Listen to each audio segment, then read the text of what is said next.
আসসালামু আলাইকুম ওয়া রাহমাতুল্লাহি ওয়া বারাকাতুহু।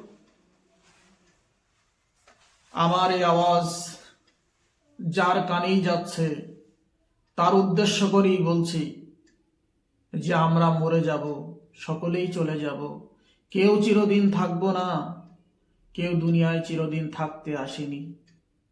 হায় রে, আজ দুনিয়ায় আছি, কাল সকাল তো আমার নাও হতে পারে, সকালে কাল তোমাদের সাথে আর দেখা নাও হতে পারে।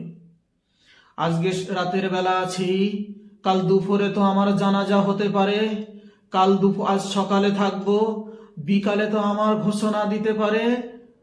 আমরা সেই ভয়টুকু, সেই কথাটুকু কেন মনে করি না যে আমাদের ছেড়ে চলে গেল, মা চলে গেল, বাপ চলে গেল, ভাই চলে গেল, বোন চলে গেল, আত্মীয় স্বজন, পাড়া প্রতিবেশী, কত মানুষ, কত বন্ধু বান্ধব আমাদের ছেড়ে গর্ভহীনে শুয়ে আছে। আহ, চাতক পাখির ন্যায় আমরা মুসলমান সেই কবরের পাশ দিয়ে যাই। এখনো পর্যন্ত জানি না, এখনো পর্যন্ত বুঝলাম না, এখনো পর্যন্ত চিন্তা করলাম না কবরটা দেখলে আমরা কি বলে একবার সালাম দেব, কি বলবো, তার কি হবে, এই কথাও একবার চিন্তা করি না।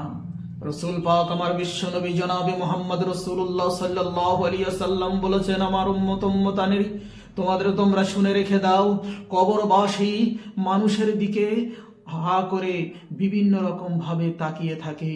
কেউ আত্মীয় স্বজন, কেউ প্রতিবেশী, কেউ পথিক মানুষ, কেউ যদি আমার কবরের পাশ দিয়ে যায়, সে যেন একটু রহমতের সালামটুকু আমার কবরে দেয়। আমার কবরে যদি একবার সালাম দেয়, আল্লাহ ইচ্ছা করলে ওই রহমতের সালামের ওসিলায় আল্লাহ কবরে আযাব নাজাত দিতে পারেন, কবরে আযাব থেকে তাকে মাফ করে দিতে পারেন, কবরকে শান্তিময় বানাতে পারেন।